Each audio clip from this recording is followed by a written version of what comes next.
This is WFO Radio. Good morning, good afternoon, and good night, everybody. How are we doing today, Elin? I'm doing great, Jason. Hello, world. Hello, internet. Yes, you were looking to Go ahead. Life's a Drag. Back at it. Start sharing the show. Start buying the merch. Yes, you were looking at two weary people, two weary travelers. Yeah, I'm actually feeling pretty good today, but I think as I mentally girded myself, I have to bring my A game for this show because the fans expect it. I want to give out quality. Hello, Monica. I want to give out quality product. What's up, Dana? But I believe after this, I'm going to go get some food, and then there could be a big nap in my near future. Oh no, not for me. I get to go drive car boats around till 10 o'clock tonight.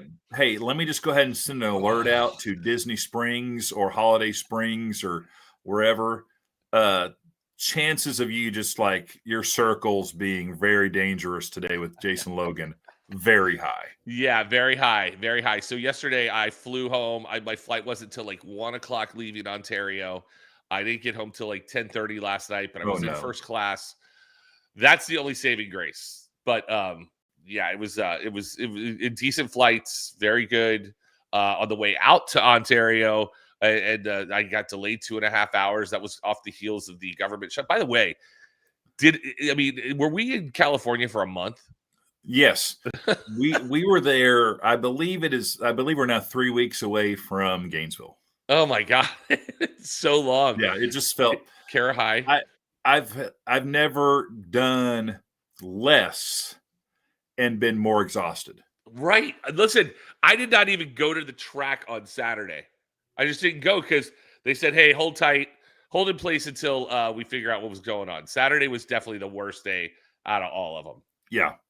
So, as you know, if you follow this sport, we did not do any professional racing at the In-N-Out Burgers finals. No. But that was the 1,000% correct call to just basically not try to get the race in. Do you agree, Jason Logan? I agree. As they were, listen, there was a window on Sunday between 10 and 3, but it had rained pretty substantially all weekend long. And when they finally started cleaning the track up, there was that right lane was just out of control. It was, they were basically going to have to scrape from 660 back, all the way back to the starting line. And that was going to take forever. But the one thing I did not even think about was the sand trap. Oh yeah. That was, and somebody said, listen, man, if you went into that thing, it's going to be like concrete. Cause it's a big, pie back there. And I was like, I did not even think about that. But that would have taken days for that to even dry out. Yeah. Shortest track on the circuit. Right. And then the sand trap is just it's just waterlogged. But yeah, so for people that don't know, they're like, oh, well, you can get the track dry on the surface. Right. But then there's all this water underneath the rubber. And then you put a 12,000 horsepower car on it. It just thrashes the rubber. And then there's water seeps up, and then it was just nothing anyone could have done. The earliest I think truly we could have been in a quality racing situation would have been today. Yes. Based on the weather in California, we would have been starting on Wednesday. Now, it was beautiful driving to the banquet on Monday, but again, that sand trap was so waterlogged. Even like when I got into the LA area on Tuesday, you could tell that it had rained significantly around the track. So NHRA made the best call. And also for all the people that may say NHRA doesn't care about the sportsman racers, they alerted the sportsman racers, hey, it's a tough call, but we're going to run you guys on Thursday.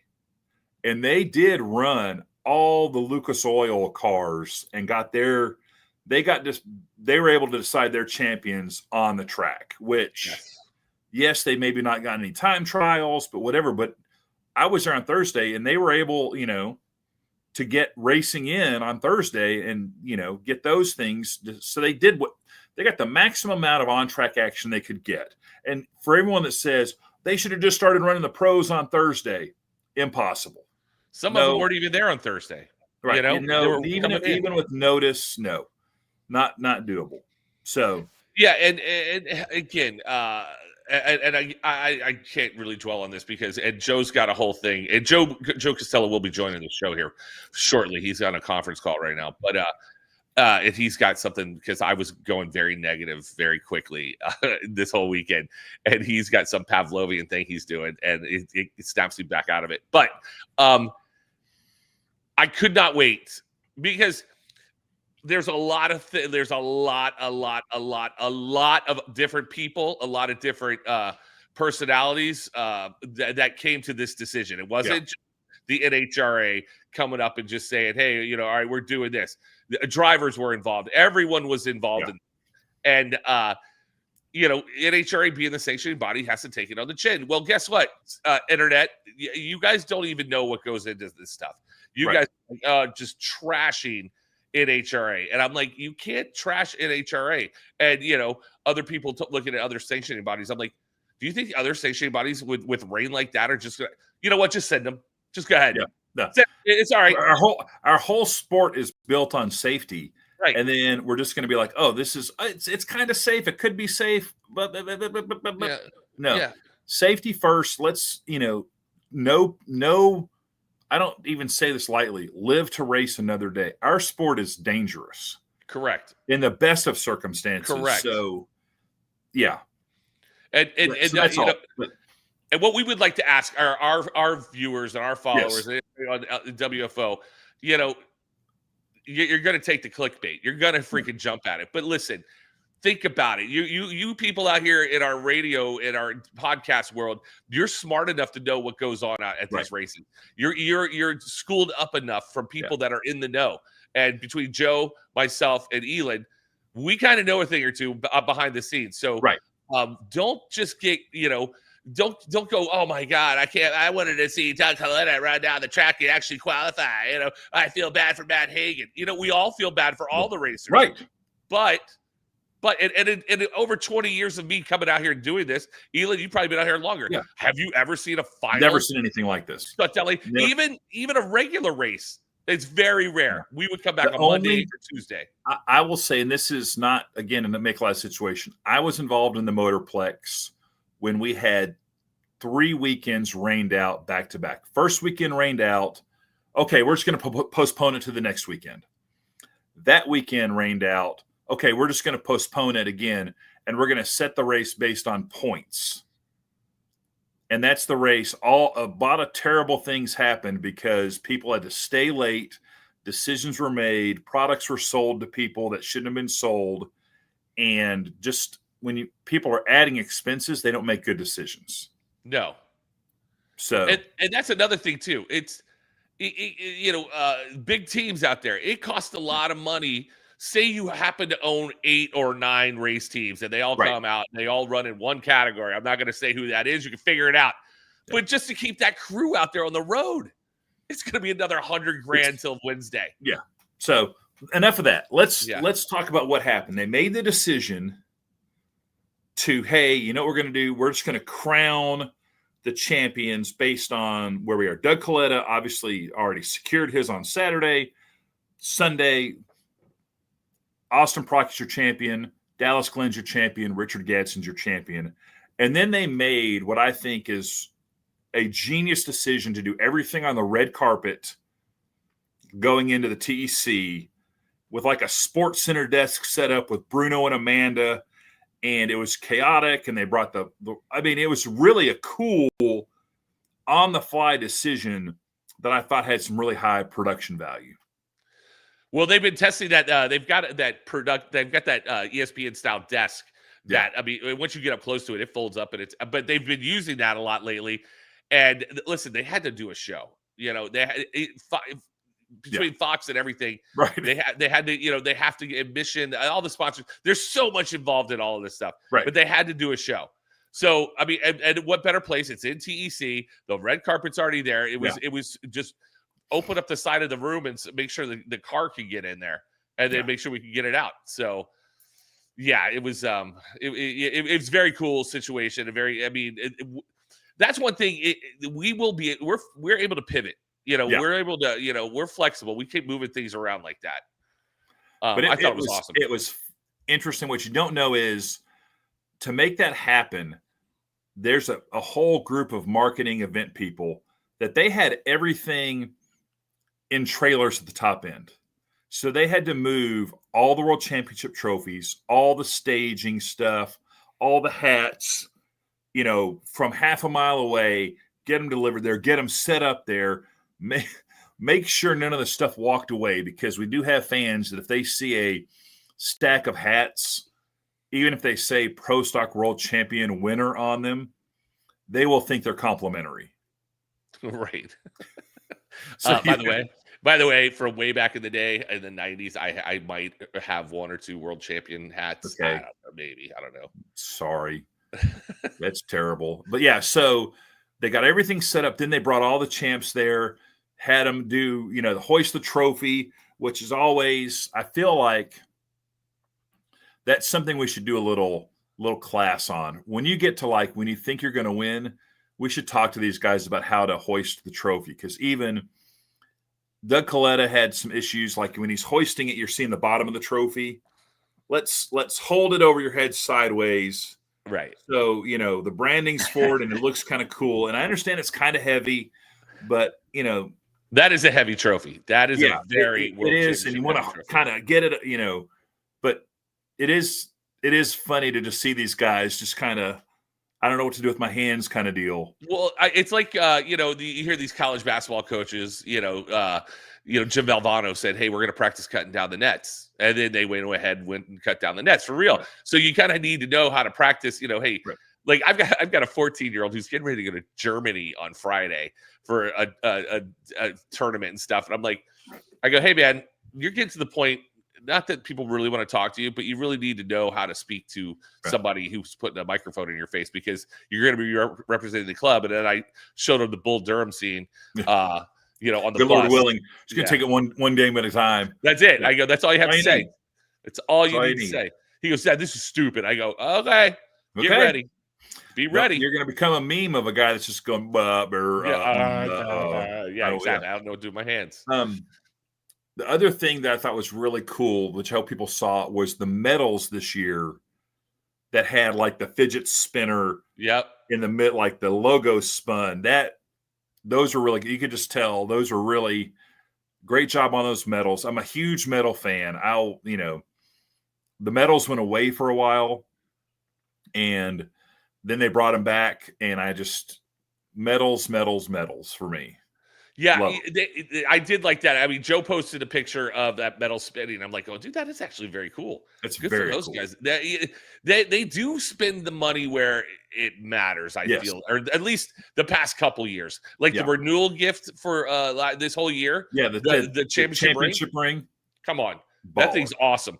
Even the event pins that you can get at Nitro Ball, those things have been awesome. Yeah. I mean, to the point where I'm like, yo, I didn't get my event pin. I need to go find one. I did a poor job of tracking down event pins. So they did the winner circle. Everyone got all their photos and interviews, and the TV show looked great. And there was some melancholy this weekend with it was sad that Brittany Force didn't get to get her car on track, but she won the last race she ever raced, which I think is cool. Very cool. Now, let me ask you this question. I know you're getting ready to get into this. How do you feel about John Force kind of taking over that press conference? I mean, I heard a lot of the most John Force move of all John Force moves. That proves to me, and I told people this, the real John Force is still inside that beat up old body. Yeah. Because if John Force isn't the star of the show, John Force is not happy. He wants to be the star. And literally on Thursday, they had this big plan to do this press conference to announce Brittany's farewell to the sport and the In-N-Out Burgers World Finals and all this stuff. And they did it at John Force's shop in Yorba Linda, which is a 3-story building. It used to be an Infinity dealership. And on the 3rd floor showroom, it has an elevator in it. On the elevator ride up, Force decided, you know what? People are talking a lot about Brittany. They should probably also be talking about me. I think I'll just go ahead and decide to just tell everyone that I'm officially not driving anymore, and I'm just going to announce my retirement from driving right now. And he got out of this elevator and then told his support people that, hey, I'm going to do this. They all were like, what? And then he went up there and did it, and just the world just went into a tizzy. So Galvin was there on site, and he immediately started texting back and forth. And this was Thursday when sports were running, and Loans was on the mic with Warren Evans, and he said, "Oh, looks like John Force has got some news," and he just started telling everybody there. Yeah, it was funny because I was in the press room with Phil Burgess, the National Dragster editor, and it was like one of those Walter Cronkite kind of moments of like, hey, we're getting reports from the JFR press conference that Force just announced he's officially retiring from driving. Did you know anything about that? And I was like, no, but it does not surprise me. It was kind of like most people knew it wasn't going to happen. But when you say, okay, I'm making it official, then it becomes a thing. And it was just so great that everyone was talking about how it just pushed everything back. Like no matter what happened, this race would be remembered as this is where John Force officially retired from driving. And, oh, by the way, Doug Coletta won his second Top Fuel championship. Austin Prock, Brittany Force retired from driving. You know, all these other things that were massive news were just shuffled down the playlist because the greatest driver in history just decided to officially say, I'm not going to drive anymore in competition. Right. Now, he didn't rule out exhibition runs, burnouts, you know. He's still working through a variety of medical things, you know, so he's just not going to drive in competition anymore. Right. Could I see him getting back into a car if he continued all his fitness workouts and stuff to do a Billy Meyer style burnout down the road? Boy, I hope so. Yeah, that'd be cool. Listen, we just want that guy to be healthy. Yeah, we just want him to be healthy. We want him to be out there. And we want him to be happy. Yeah, we want him to come out, and I mean, there's some legends that roll out there, and they're cantankerous. By the way, what a great word I just used. I know. And it's just like, really, do we really need that person out here? But John Force has always been positive. He's crazy. He's fun. You know, he's been through it all. He's the greatest of all time, and we need him out there at as many races as he wants to come out to. Yeah. So that was kind of how the race started. Thursday was just a banger day of just not, all that stuff capped off.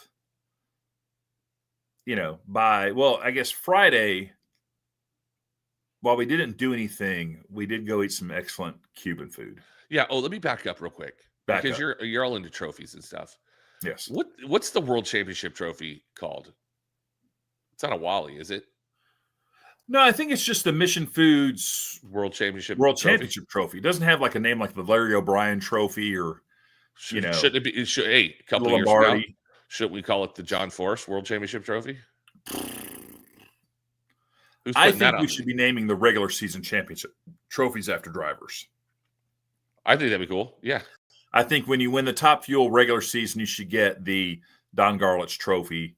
Funding Car should be the John Force Trophy.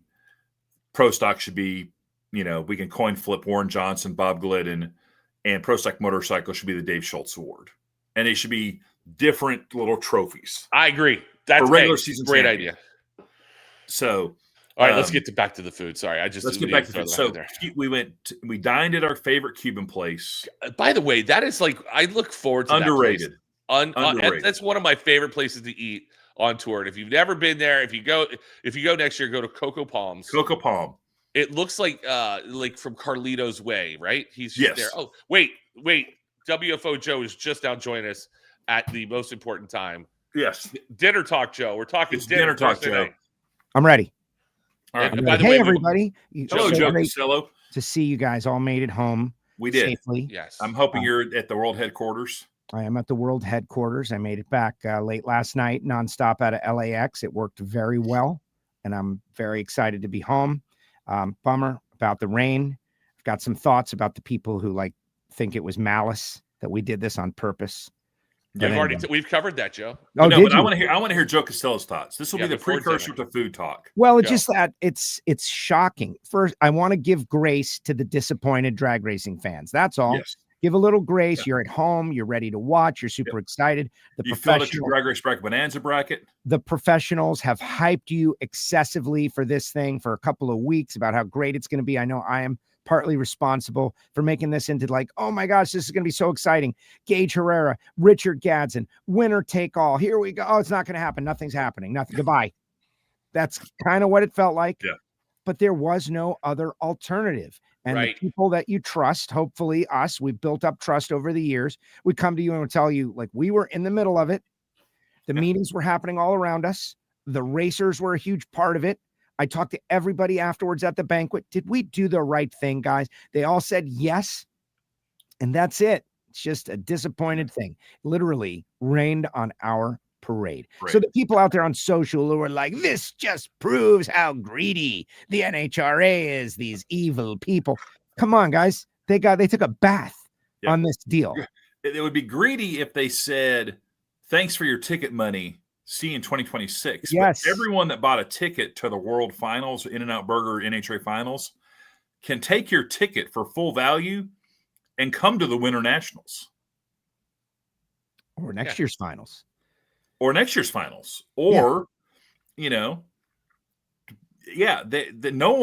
only people truly getting screwed with their pants on this deal is the NHRA.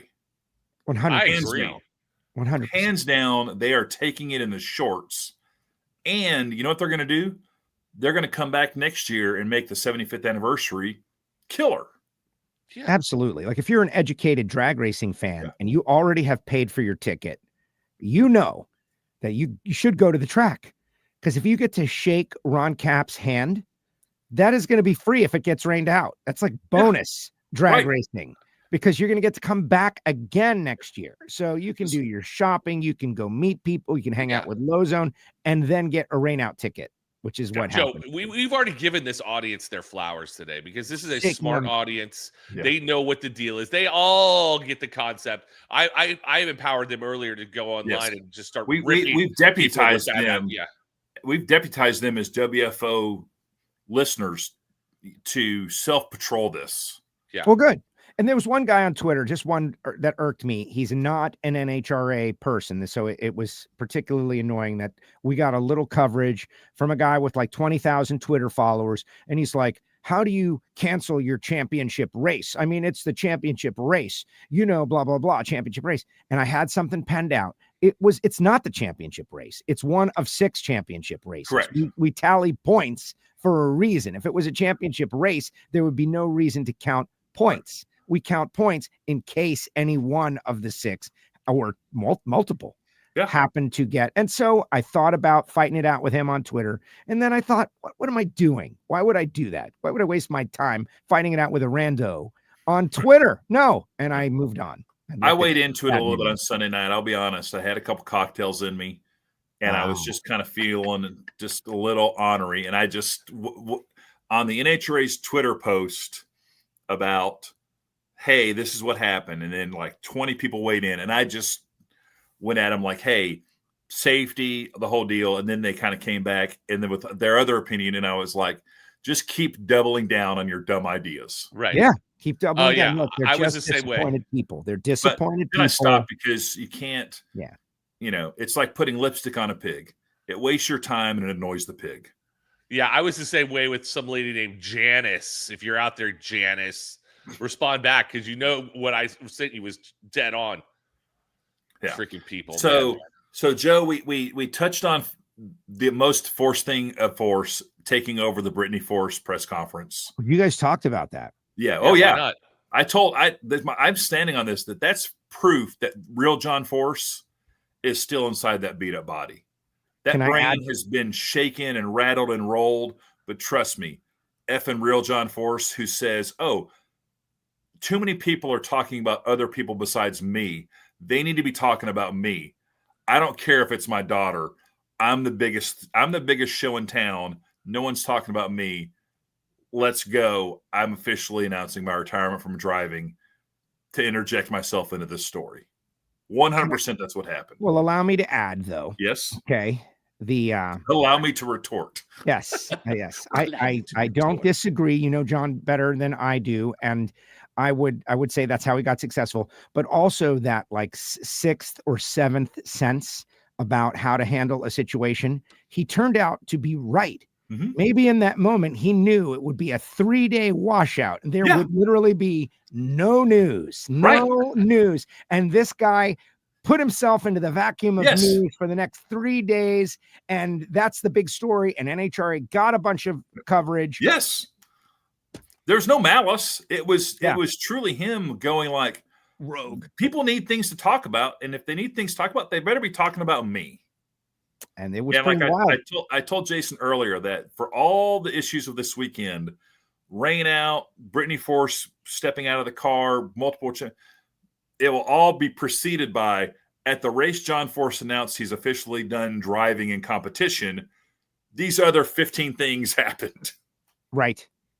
And all right, back to the food. I got a little video of Jason Logan at work, by the way. I don't know if it's X-rated or not, but I got it ready to go, Jason, at some point.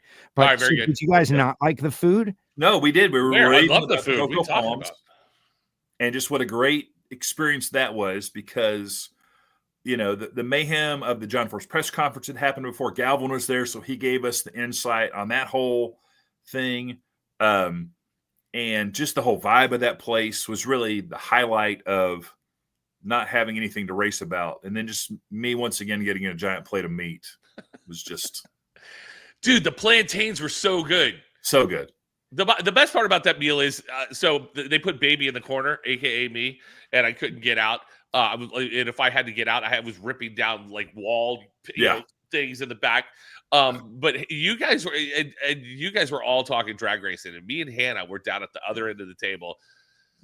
So what are you wearing to the banquet? What's going on? Yeah, we were so done with drag racing for that day, and we hadn't even been in the middle of it yet. Yeah, and we were like, oh, here we go.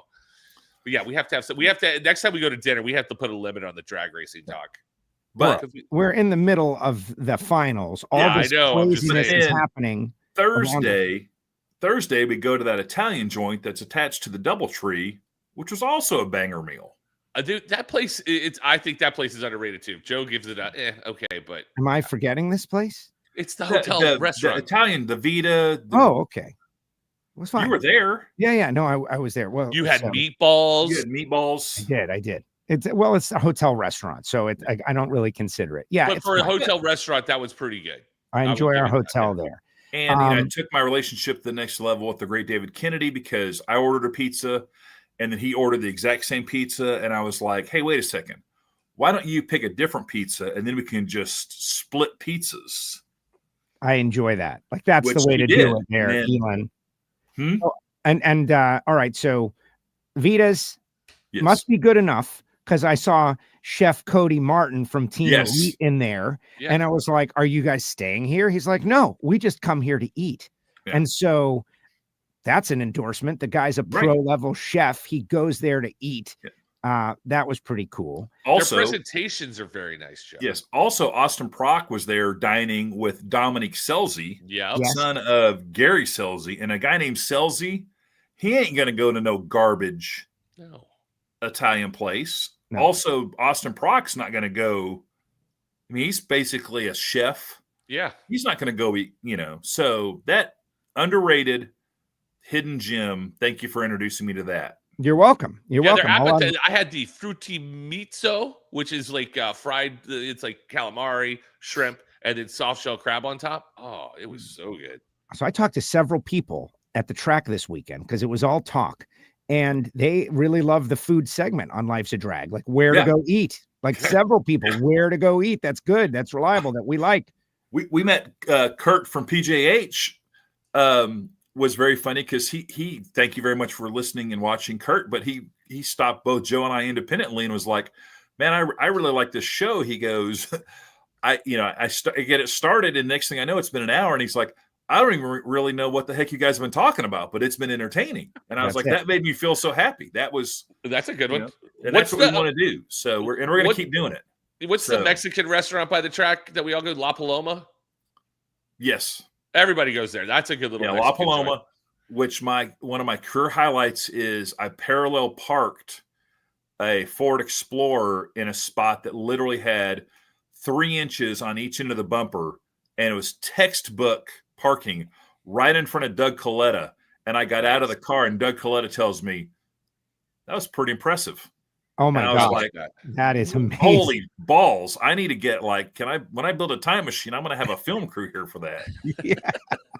Because he was genuinely like watching, and I didn't realize he was watching because he's like the silent assassin at every level of his life. Lucky you, if you had known he was watching, that would have just busted out tail lights and it would have been a disaster. But we did not make it in Northwoods. That was impressive. But we did. So, Elon, we were going to mention on Wednesday. I had gotten in on Wednesday. You were not there, Galvin.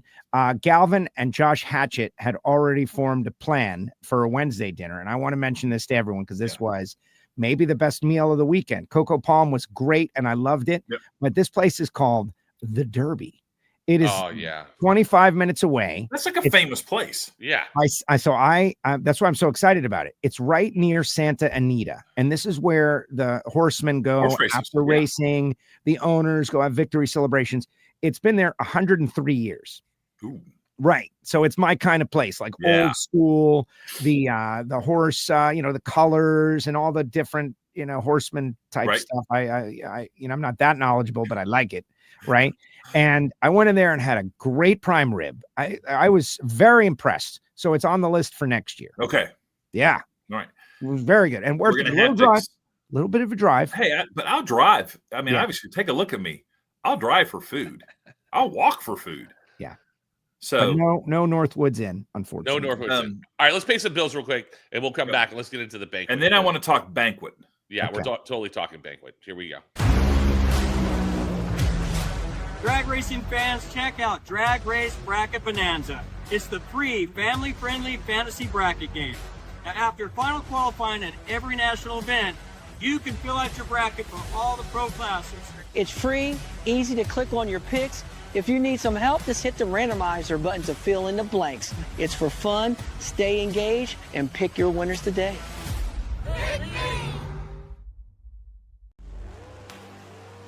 The #1 source of friction in your engine is not what you think. Piston rings rubbing against the cylinder walls generate more friction than any other part of the engine. More friction and temperature means more wear and less horsepower. Fortunately, the team at Total Seal knows how to reduce friction and wear through innovative piston ring design. If it takes a piston, Total Seal can build a better ring.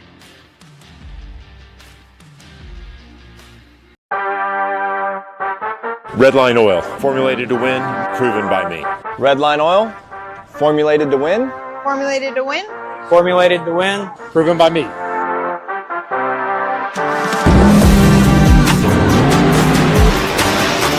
Formulated to win, proven by me. Proven by me. Proven by me. Redline Oil, formulated to win, proven by me.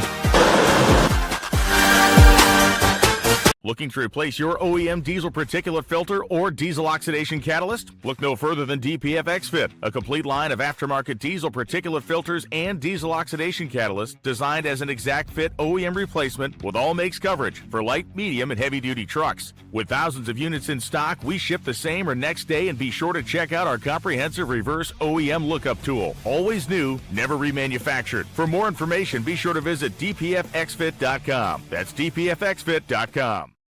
All right, I ended with that commercial because that is a fun little story that we'll get back into with Jesse here in just a few minutes. But the banquet. All right, let me first start by saying I know, Joe, I've been talking about let's let the fans into this thing. We need the fans. After this one, I realized, I don't think we need the fans for this. This is our little special thing. It's too many inside things happening that drivers probably don't want to get out. People making bad decisions, people wearing some stuff that are awesome, but so that's my little thing. But the banquet was fantastic, I thought. Yeah, and the banquet eve, a lot of people got down Sunday night and wandered down to the casino bar area, and I got politely, comically chastised by the great Sean Langdon that apparently he was about to kind of call it a night kind of early, and he bumped into me, and I drug him into the casino, and he bought me a beer, and then basically we wandered around for a while, and then I started gambling, and he kind of started. And he was like, yeah, he goes, I was ready to call it a night, and then I bumped into Elon. So you're a bad influence, Elon. I don't know what time I went back to my hotel room, but Abby was asking me, hey, when did you come, back to the room? And I was like, hey, when did you become HR for Warner Communications? Why don't you stay in your lane? I'm a grown man. But it was a good time. And then the banquet rolled around. Yeah, right. Joe and I were unfortunately stuck back in Pomona, and we didn't get to. We usually were there by Sunday, but because they were thinking we might run on Saturday or Monday, they kept us there. So we rolled in there and immediately had to do rehearsals. And rehearsals, technical talent was there at 10. I'm technical talent. Joe is, talent. He rolls in at 11. We don't start doing anything until 12:30, which I knew was going to happen. But we did our rehearsals. And if you were at the show, I mean, Elon, what did you think of the whole show presentation to begin with? Anything good, bad? I would give the whole show a solid B+. Okay. And the things that I knocked you down from an A were things that I think were out of our control, in that we had a new room, so there wasn't enough space for extra sizzle visuals. Okay. And then I thought, and I'm going to stick my head in the lion's mouth. This may actually fall under your domain. It was tricky to balance the sound of the music to people talking to when they stop talking to transition. And that again is you're building an airplane. Like people don't know, there were days or weeks of planning for the schedule, but then it gets finalized over the weekend because you don't know who's going to talk. And then doing it, like you said, you have 5 hours to run through everything, but you probably only did one true run through, maybe once before it started. Yeah. We did a run through. I talked with a couple of people. In a perfect world, we would have gone through 2 complete run throughs as we have in the past. We basically got 1.5 without full staff because people were still moving stuff and setting stuff up because of all the chaos that happened at the race. So the way I'm looking at it is it was as good as it could have possibly been given the limited practice that we put in. Correct. I thought the red carpet was great. Yeah. I felt like this year the red carpet was longer, which gave more opportunity for more people to take photos. Let's talk about the big moment, though. Did you guys talk about it? The big moment? Not yet. We still have more stuff to show in this. Well, the red carpet is my domain. Joe is the king of the red carpet. And what I loved is the way we had it set up. There was red carpet with multiple stopping points and people are taking photos. And then there was like the main entrance to the room. And then there's another red carpet. Look at this. We did the 1,000 round win presentation. Well, that's one I want to get into. Like that was a big deal. 1,000 round win club. Your idea. The next area was like this exclusive red carpet area that Joe was king of, and that he would talk to racers and crew chiefs and world champs. And we were able to bring in this 1,000 round win club idea that I had to recognize John and now Greg, with presenting them with custom tuxedo jackets that we had made and tailored for each of them, and then certificates of membership. There's only 2 members right now, but shout out to the NHRA for kind of giving me the latitude to do that. That'll become a thing. Ron Capps is probably the next guy in the next couple of years that maybe has a chance to join that club. But having it there with Joe, doing them on TV, and the whole thing was just really, Glenn participated, and Glenn put the jacket on Force, and then Force put Greg's jacket on him. And then hopefully Greg will be able to put, if it happens for Caps or whoever. So it's a whole thing. And I want it to be like, it's the elite of the elite. Right. And there was just a whole crowd of people taking pictures. I mean, I thought it was really cool, but that's me, like the guy doing it. Right. Right. Well, you created a moment. No, listen, elite of elite, Greg Anderson, John Force, Glenn Cromwell. I was like floating around. Yeah. It was a moment. And you could see that people recognized that a moment was happening because a lot of people who were not professional photographers or in the know came over and started snapping shots of that. Glenn puts the jacket on Force. Force puts the jacket on Greg. 1,000-round win club is born. Ron Capps is over there saying to himself, like, man, I'm the next guy, maybe. I got to win how many rounds to be in an exclusive club with Greg and John. Really amazing. Excellent execution on that, Elon, with the jackets. And also, I thought about it. That's the first time since Greg got 1,000 rounds that those two guys have been together, John and Greg, to recognize that accomplishment. Yes. Right. And I've talked to both of those guys, Greg more than John, but there could be some other opportunities for some other 1,000-round win club type events where fans might have the opportunity to spend time with those two guys. Right. The 1,000-round podcast, Yeah. So, on WFO radio. But I thought the red carpet and like just Joe, not to blow smoke up your rear end, but continue. You brought a lot out of people. Because like I said, they kind of went past that area and you just churned through as many people as possible, Buddy Hull and Matt Latino with his daughter, who was just a star of the whole red carpet, and then the winners and crew chiefs. It was just really cool to have that vibe of this is really a big deal.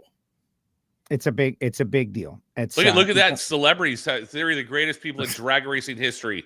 Oh my gosh. History. Always loves it. Thanks, Justin. Sorry about the weekend, buddy. You didn't get to run your car. Justin Ashley doesn't care. He's going off to get married to the beautiful Gina Marie. Yes. And there's no better couple that I know in drag racing. They're perfect for each other. I'm very excited for Justin. Very excited for next year for Justin. And thank you, Justin. That's wonderful. Yeah. By the way, as I'm going to go back to this picture because I was watching, these guys are here doing their thing, and KP's table was right in front of me, Greg Anderson's table was right in front of me. And one of the things I like watching during the banquet are the people that didn't win, the people that came in second place. Because I remember Robert Hite being just devastated when he lost by like that much. And I'm looking at Greg, and I'm looking at him, and his wife was just having the best time of her life. Yeah. She was there. But you could see in Greg Anderson, who's already won 6 world championships, he wanted a shot to win another one. And I felt bad for those guys where, it's you could just see he's yeah, I'm here. Whatever. I'm doing this thing. I'm 1,000. I got this thing. I got that thing. But you could see in his face, man, what would have been? What would have been if I could have gotten out there on the track? And that's the thing I like watching at the races. And that's what's great about sports in general is it was something out of his control. But let's look at going back to the NBA Finals last year, Game 7, and the Pacers. Everyone's pulling for the Pacers. They're American, and Halliburton injures his leg halfway through the first quarter. Right. And you can tell the Pacers are bringing it, and it is going to be, and then injury happens and they hold on for the first half. They go into the half with the lead, but it just doesn't work out. Charles Barkley, so close. Jim Brown, so close. I think, Matt Hagan, he's like, oh, it's kind of far away, but I talked to him and he's like, yeah, I get it. He's got 4 world championships. And he's like, it would have been tough for me. But then he's also in the same breath saying, it would have been tough for me, but all I would have had to done is exactly the same thing effing John Force did to me in 2010. Right. It's not impossible. Right. And I think I'll say this. Austin Prock was very vulnerable in the first round if we would have started racing on Sunday. Against Hunter Green and Del Worsham. Del Worsham tuned car, Hunter Green driving it. Del just coming off his IHRA win, can tune a car down any track. They probably would have been the 4th or 5th pair of funny cars. Jimmy would have seen either some guys make some good runs or garbage runs, but cool temperatures, track conditions. He would have thought either I agree with you, Elon. I was thinking about that. I can run 382 and potentially blow the tires off of it. Or he's telling that, and then John Collins and Thomas are like, no. We just need to go down the track. And you're telling a thoroughbred horse to throttle yourself, which never works. Right. And so he says, I'm going to just go down the track. And then his car is weak and goes into tire shake, and Dale goes down the track. You're giving me anxiety here, just hearing this, like giving me anxiety. First of all, it wouldn't have happened yet. We would still be there, like patiently waiting now. If the weather gods would have cooperated a little bit on Sunday, but you're right, it wouldn't have happened. But even if it happened today, that's the scenario. Is Jimmy Prock? He Now, that was a tough first round matchup. Help to contain him. So the Hagen deal. 16. And then Gage Herrera and those guys over, Gage wanted his 3rd championship in a row. That's unprecedented in motor, all these things. But what are you going to do? We got 2 great first-time champions. And the Gage Herrera thing is the worst. Gage is the worst of them all, though, because he just had to win one more round. Right. And he could have been a 3-time champion, 3 consecutive hat trick, 3-peat, however you want to say it. Yeah. And like if we lost anything in that moment, we lost that potential for a winner-take-all final round Pro Stock motorcycle. That's it. But again, Ma Nature said no, and we have to accept what she says, and that's it. Just like the internet, the weather is undefeated. The weather is undefeated. All right, so the red carpet was great. I did like that. I mean, they try and put more like red carpet opportunities like in the after party and all that stuff. But then they shut the red carpet down because they want everybody in there to eat so we can start on time. We were 45 minutes heavy, according to the show producers. We were late, which I'm like, man, I didn't think it was that bad. But so I'm on headset the entire time, and the guys from TV and Fox. Chris Meadows, he's the director of the Fox TV show, so he's on headset directing this entire show, directing the banquet. So that I was going to ask about who is driving the bus on that. So Chris is driving the bus. Evan Jonat is there yelling at making everybody executive director. Yeah, God, let's go, hurry up, we're running late. What happened with that transition? I'm like, Evan. No one knows. Evan's trying to win a telly award at any point in time whenever there's a camera on. But so we had a red carpet. So because we were in a smaller room, we didn't have the backstage area. Which were there beers outside in a cooler for you guys? I believe there was a curtained off room that I saw a cooler in. Okay, like that kind of corralled guys before they walked the red carpet. Okay, very good. So hopefully that took place. But so they had a red carpet going through the middle of the ballroom so the drivers would walk up. And so that was a different aspect of it. And they had all the trophies lining it too, which I thought was cool. They had the manufacturer trophy and the world championship trophies. And so that was a different thing. We needed, that was one of the things that Joe and I were basically kind of in charge of. And Galvin was it was me, Joe, and Galvin doing the 10 through 2s. And I wouldn't say in charge of. I would say that was our bit, and there were some things that were out of our control that unfortunately, just the timing of when the drivers were sent, like I wish they had waited till the start of their song to start walking, but they were just coming, man. Well, that's where I was like, if we had a full rehearsal with all the pieces and parts, we would have been able to do that. Or if someone had thought about what I had suggested prior to the show, only having 30 years experience doing things like this. Thank you. That right there is the Pavlovian thing I was waiting for Joe to show you. We talked about this at the beginning of the show. Joe does that, and it gets me off my rocker. And he started doing that this weekend because I was getting negative all the time. And Joe's like, you just do that. I'm like, Joe, I'm not being negative. I'm being 100% honest. He goes, we could have rehearsed 50 times if the people who were sending the driver didn't know when to send the driver. Right. It wouldn't have mattered who was saying the names because Galvin did a great job. It's just that the drivers just started to go, and you look up and you see them. They're halfway past where they're supposed to be at this moment. Right. The song's just coming on. I talked to my people, and my people told me, everybody, you got to have a couple people that tell you the truth no matter what. And my people said it looked great. Nobody noticed anything. It was just awesome. But the plan that we had in our minds, wasn't executed exactly as we had planned. But it was fine. There's the plan can shift. It's fine. But the powers that be get wound up over it. It's like, at the end of the day, everything was good. Also, I think that at that point of the show, they're trying to like make up time. So I think there's like, hey, we kind of need these guys to go, which now let's go back to the beginning of the show and how we got to where we were heavy. Yes. I appreciate the Pechanga. I appreciate everything the Pechanga does. But unless they gave us 40% off of our bill, I don't know why I had to listen to the main guy from the Pechanga kick off the banquet. He wasn't the problem. But you take him out. Right. We gain a minute. We gain 90 seconds. You gain almost 5 minutes because that guy was not good. I appreciate him. Thank you, Pechanga. But that guy was not a good public speaker. No. He goes, hopefully you won't get rained out next year. Like, what? Thanks, guy.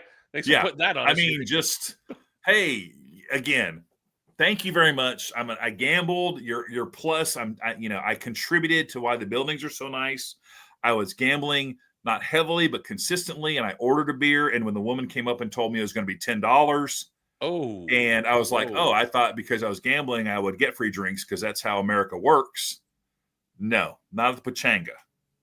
So setting that aside, then I thought, some of the other, and I talked to other people about the cadence and how we did that. And we did the manufacturers, and Glenn was great. And, Mr. Gonzalez was amazing for Mission Foods, and give that guy as much time as he wants. If that guy was still talking right now and we hadn't even gotten to Pro Stock Motorcycle or something, guess what I would say? Not a problem. Right. Yeah. So I love the fact that we call him You Mr. get all Gonzalez. that stuff done, and then we go into the champions, and again, those guys will not be throttled. You can tell them 7 minutes. They don't care. So you have 2 first-time champions. Yes. And that when that happens, there's no way to throttle the time. Like you said, you've got Richard Gadsden. Like, I didn't put a stopwatch on it. I have no idea how long it was, but there wasn't one word in that speech that I would have edited. Right. How do you truncate that story? It was from his heart. It was from his heart. And then Dallas, which I know this is what you want to talk about, Jason. Dallas gave a from what I understand, a long speech, same deal, thanking everyone. His life. You didn't watch it, Joe? I was out in the lobby watching on the screen. I was watching on the screen in the lobby, preparing for my next bit. Anyway, but I did see the G-spot moment. Yes. So great. Live. Yeah. And I contributed to it. I want to tell a secret a little bit. Yeah. So the part we're talking about is Dallas Glenn got up there, and Dallas Glenn. So there's a whole show going on Headset. There's a different show happening. They're making fun of loans. They're making fun of whoever's speaking. Like, oh my God, can this guy do this? Stop speaking. It's a whole separate show. Yeah. When Dallas got up there, Dallas started thanking everybody, and as he should. Of course, it's his first time. And he had like 30 something people to thank. Yeah. There, and so you knew it was going to be a little longer than most, but this is his first time. Yeah, and to his credit, he got a little off and then starts directly speaking, breaking the fourth wall, right, and going, "Hey, I'm sorry, I'm off. Can you back up the teleprompter?" Right, yeah. Which get all these guys right. Which is perfectly cool for doing that, guys. Teleprompter's hard. If you've never read teleprompter, very true. Right.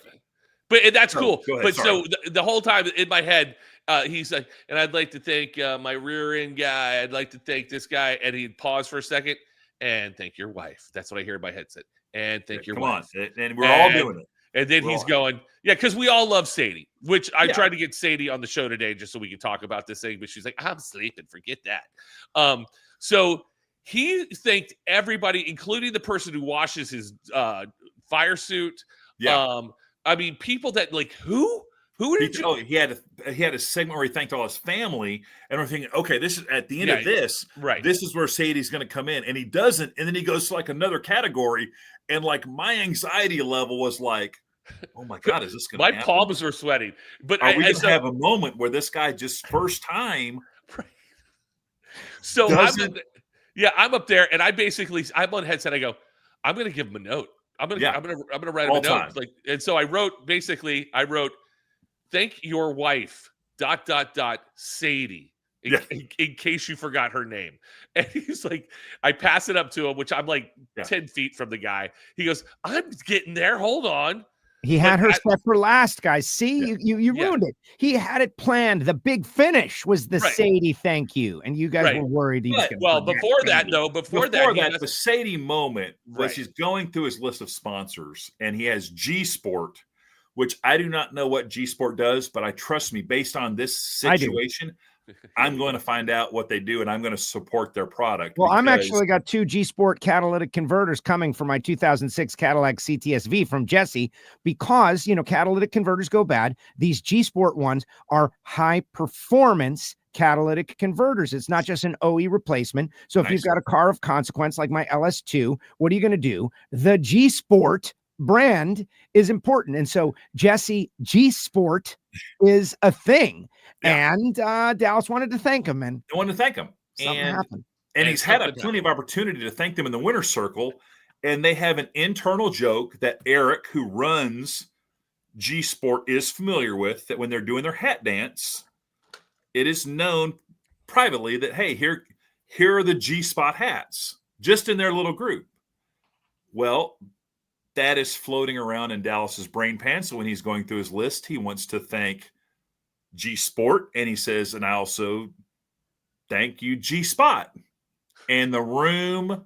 Well, hold on. The camera was on Sadie it was on him first, and then everyone's losing their mind. And the camera guy, who I talked to afterwards, was like, dude, you go see your boss, you get an extra $40 out of petty cash, because that was great camera work.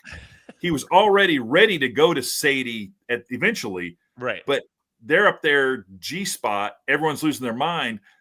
Immediately panned to Sadie, and she's just like, full-throated support. So Dallas says G Spot, and the room goes silent. Bonkers. And then he goes, sport. Like he tied it back together. And I want to thank G Spot, sport.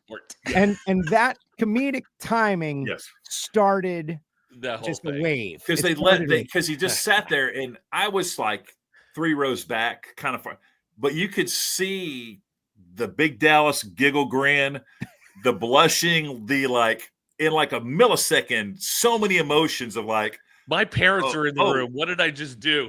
Yeah. And then Sadie's reaction, and then everyone else. It was just it was the highlight of the whole show. The single moment. Thank you, G Sport. The single Thank you, moment. G Sport. G Sport. So as the moment is starting to it's a transition point, right? Are we going to move on, or are we going to stay here? No. And Dallas tried to move on. And I was in the back corner on the left side wall preparing for my next bit. And this is where I do little things behind the scenes that no one will ever know that happened, but I'll tell you about this one. And I see Dallas trying to move on. And in my world, no, you don't get to move on from this. You're stuck in the corner. You're trying to get out. You're getting pushed back in the corner to take your body longer. We're going to spend a little more time here. So I started to howl, whoa, yeah. And I got the people around me to start to howl. And then the whole room just started kind of erupted, and everybody just it was about 2 minutes of just roasting Dallas in the moment, right on the G Spot. And at the after party, here comes Sadie and Dallas in the room. And I grab the mic and I go, ladies and gentlemen, please welcome Sadie G Spot Glenn. And that was Joe's like, no, you have to say. I go, did you just not hear what I just said? Since G Spot Glenn, he goes, for now on, that's her new nickname. The G Spot team. But then, even after Dallas was done, I think Loans came out. Even Loans doubled down on it. Yeah, which is great. No, pile on. You got to pile on in a situation like this. A comedy pile. Dallas is cool with it. It's associated to his championship. This is it. I think a way to make the banquet even more fun is, Loans does his open. I thought the open for the show was great. The letter to Wally Parks, awesome. That was and then awesome. He comes out and he zings a few people. But I think there should also be some kind of, if you come in the room and you start a offline text thread, that should be just scrolling on one of the walls, because like you guys say on your headset, I guarantee I was involved in 3 different group text threads where we were trashing anything and everything. Like I was on one with Rob Goodman and Doug Coletta, to his credit. He also kind of got into a name thanking deal. And Rob was super aggressive. Doug's going to be 7 minutes.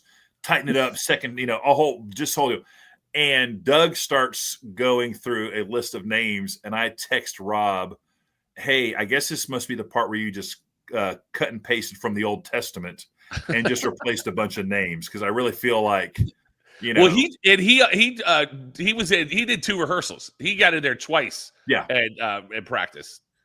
And public speaking like that is hard. Yeah, and those guys, they're drag racers. They're not professional public speakers. Oh, listen, and it's their moment. You don't know when you're going to get a chance to thank all your people again. You miss people from the first time. You want to give them. Right. I loved. Yes, the speeches technically might have been a little long, but what are you going to take out? Yeah. Oh, let's take out all the sponsors. Okay, well, you take those guys out. Those guys don't have any money. So, as a little mini racer in my Super Street car, but a lot of people have helped me do this. It's an anxiety. Like, it's an anxiety. Every time I get to talk to anybody that is recording anything, I've got to thank the fine folks at Foggett and Summit Racing Equipment for helping me with Project Pontiac, because they helped you. And I can't even imagine what it's like when there's 7 figures involved. Right. And it's tricky. And I know what they want to be respectful and thank Joe Costello and Jason Logan and Jason Galvin and all the people. But for 80 or for however many weeks of the season, they've just been Joe and Jason and G Money and Skedaddle. So then all of a sudden you're like, oh, now I've got first name, last names. And it just comes across as, I don't know this guy's. Well, no, it's just like, I thank Joe for this opportunity. I thank, whoever. Yeah. But if I got to thank Joe Costello, I guarantee it, 1 time out of 10, it's going to come out as Joe Costello. Yeah. Which is not correct. Yeah, I would think Jason Galvin, but it really comes out Jason Logan. Jason Logan did do crap. Yeah. So, the banquet, to me, seeing everybody dressed up, I did mention that there should be a formal hard card, because there were people that I saw at the banquet that I totally did not recognize because they were not wearing it. That happens every year. Who do you think wore it best, Joe? Who do you think, female-wise, who wore it best? Oh, you putting me on the spot? Yeah, but we're going to ask Elin. We're all going to answer. We're all going to answer. Strong game. Strong. Yeah, that's a good call. I'm going to go with Chloe Hudson, because she had a full bit with her dress. She was in a full Finding Nemo deal. It was a gorgeous dress, but then she also doubled down with a spectacular glitter fish-shaped clutch that tied the whole thing together. Yeah, I never saw Chloe the whole night. How about I saw Chloe at the end. And that was, but yeah, and I heard a lot about her dress and the that went along the process of how it covered everything. There was a lot of that going on. I'm going to go for Alan Johnson's date. I forget her name. She looked fantastic in an all black long sleeve. I was like, look at this lady. I was like, who is that? I was very disappointed. I interviewed Alan on the red carpet, and I don't know her. I sometimes know her first name, but in this moment, I did not. And I was like, I wanted Alan to bring her over. Partly that's part of the red carpet. Everybody wants to see what everybody looks like. And I did interview Alan. He was great, but I missed that opportunity. And Alan, who got a little mini roast in the Loans deal, Alan Johnson, baller move of the banquet, flew his private jet from Pomona to Temecula. And in case any of you fans want to score how long it takes to fly a plane, 17 minutes. Yeah. I don't even think you can go through your whole checklist in that whole but when you're at Alan Johnson level, the guy's won 14 Top Fuel World Championships, has a thriving engine business. That's probably the most cost-effective way for him to get from point A to point B. Right. Absolutely. So everyone is in the chat wondering, like, were we going to get to see this? And I'm also wondering. And well, what do you mean no? No, you're not going to get to see it. That's only for us. Look who's out there watching, monitoring. Are there going to be segments that are going to be posted, like of the speeches? I have requested that information from the social media maven, Nikki. She is probably, working on another project. Yeah. In my opinion, it will be on YouTube. That's NHRA's YouTube and Facebook channel. They're going to put it on the socials. They usually wait a couple of days to gather everything, and they post it. Perfect Thanksgiving week. Yeah. Yeah, people are going to get to see it. Like, we didn't have all those cameras and all those recording devices for no reason. Right. Did we record it, though? Did we? Well, I mean, I can't promise you that the technological side of it worked the way it should. Saying, but we were planning on recording it. The people in the time, they thought they were recording it. The red carpet, maybe not, though, which disappoints me. They never transmit the red carpet part. It's only for the people in attendance. But the red carpet, dude, that one year, Joe, when we first did it at Pechanga, your freaking talk up, that was better than Brian Gumbel, Walter Cross. You nailed that thing. And the fact that there's that archival footage of your spectacular moment bothers me. That's why I have no faith. It's all right, Jason. I never tried. I never plan on trying to get another job other than this one. So I don't need I don't need evidence of my great work. I just, you saying that right now. You know, you saw it. You know, you saw it. Thank you. So, by the way, I hate doing the banquet, and I was I hate it just because I'm there all day, and then I have to go do the after party. Joe, what do you say? I'm the last one that works at the banquet. Yeah, and you killed it, dude. No, I will publicly say this. I request in the future that Jason Logan be absolved of his responsibility as after party DJ. Yes. I personally think it is, maybe even a little unfair that he has to go to that situation, a bunch of drunk racers, and navigate music and play songs that everybody wants. That's tough as it is. Let him be free, put on a playlist, hire in a cheap local guy, something. I agree. So Jason he can eat. We got no photos together, gentlemen. No. There's one photo. NHRA had this cool thing, a little, photo booth. I totally missed that. Where was that? One genius right next person, to me. one of my genius friends was smart enough to ask me to get a photo. Only one. Miss Abby Warner. She's the brains of the operation. Joe, can we get a photo and document this thing? Oh my gosh, there's photos over here? Yeah, let's do the photos. And that is literally the only photo I have from the awards banquet. I've got I've got and I'll tell you what, Abby is great about that. I mean, she brings so okay, who's this Dallas Glenn impersonator? Well, surely this guy, this can't be Dallas Glenn, single-time pro stock world champion. He's probably still driving across. I need some proof. I need some proof before I comment. Okay, Dallas. If you're really Dallas, you'll know how to figure out the second half to this question, right? Is it G blank? G. We're gonna need to see that in the comments before we address. I believe it's Dallas. You guys you're not big enough to have impersonators. We got the Hartfords are out there. We had Justin Ashley out there. We got Walt Walker out there, and you got world champion Dallas Glenn out there. Yeah. So Abby, what I was going to say before I was so rudely interrupted by Dallas Glenn in the comments section. Abby is the best at corralling people for photos. I think I have more photos with my clients thanks to Abby of like Elon. Get in there and get a picture with Richard Gadsden. Elon, get in there. Let's take a picture with Buddy and Maddie Hull. Elon, let's get you over here with Spencer Hyde and the Rookie of the Year trophy. Because I just don't normally think about that. So, yeah, that does not surprise me that Abby is on her photo game of all that. Now, listen, I thank you, Joe, for trying to get me out of this thing. But I will say, once I got a microphone and Courtney Enders got in there, started dancing, Natalie Torrance was in there dancing without husband / in-laws / kids. And she was all by herself, no people there. It became fun, and I put effort into it. I thank you for Elon for saying I killed it because I felt really good about my set. You did. And here's how I can tell. You didn't at any time, and I was in there for a couple hours.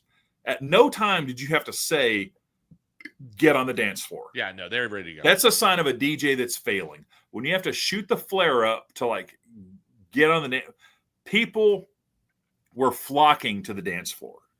I did have to tell Spencer Hyde, Rookie of the Year, to get on the dance floor, and he actually did. So that was good. Yeah, but that was just one person. Courtney was driving that bus too. Yes. Wouldn't it be great if we had some evidence of said Jason Logan doing his thing? Now, I can't certify that this is not G-rated. This is okay. Oh, this may not be G-rated. I was going your ears, kids. Here we go. That's Abby Warner. Joe, why are you not dancing?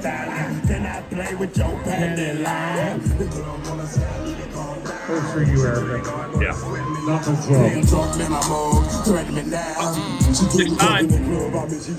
Erica was killing it the entire night. She had so much fun, as you can see in that picture. Yes. So also, baby blue. Jason went with the baby blue, and he was great. I saw Erica at the airport on the way out, and I was like, Erica, you killed it last night. I go, you were having so much fun. She sat on the side of the stage the entire night. She goes, I don't know. Yeah. She goes, why are those people staying up so late? She goes, I can't dance like that. I'm watching Courtney. I'm exhausted. I was like, it was great though. Also, can we get a table talk on the people that changed clothes? Yes. And then came back to the after party? I'm against that. I'm not a fan of that. Yeah. I will let you change your shoes. Right. I understand sometimes you're wearing uncomfortable shoes, ladies. No. Gentlemen. But the whole change your clothes into super casual wear, no. Yeah, no. Sadie, the banquet was over. Sadie and Dallas went upstairs and then came back downstairs. All right, so Hagen was full. Yeah, they a lot of, Here's the information regarding the banquet. Just let's hear it. Everybody knows. All the speeches will be available on all the social media. Awesome. The full banquet, because we use mainstream music, Jason Logan, will not be available because of the music and all the rights issues with YouTube and Facebook and all that sea of legality. So you will get speeches. Everyone will see the speech with the G-spot moment, which is what we're talking about here. That's all we want to see. Is. Yeah. The only moment really worth fast forwarding to get to the G-spot moment. Dallas has not quite made it to Texas yet, guys, but it is Dallas. I knew he hadn't made it to Texas yet. Well, guys, I got to go, man. I got to go. Okay. All right. Well, thank you guys very much for everything. Next Wednesday, let's do a show. And my goal is, Jason, I want you to invite a bunch of people to join. Okay. Joe, if you can join for a few minutes, but I want to do a Friendsgiving, Thanksgiving show where we get people on quick hits. Okay. Yeah. What they're thankful for this season. That's nice. I like that idea. I like that deal. That's a good idea. Yeah. I'll be out a little cocktail hour. Yeah. Genius of, and listen, the WFO radio show does not do an awards show, but if we did like WFO awards, like you guys are best new podcast of the year, man. Life's a drag. It's no doubt. You guys are coming on. Look at the celebrity audience that you've cultivated in just a few weeks. Really amazing stuff. Excellent work. I'm happy that you're here. Look, I was able to jump on. Otherwise, I wouldn't have been able to do my show till next week or Friday, which I'm not doing. Whatever. Right. All right. We'll let Jason go. Joe, thank you guys so much. Great season. Talk next week. Bye-bye. Thanks, Joe. Elon, see you later. I love the Friendsgiving idea. We're going to do that. Yeah. Thank you, guys. We'll see you next week.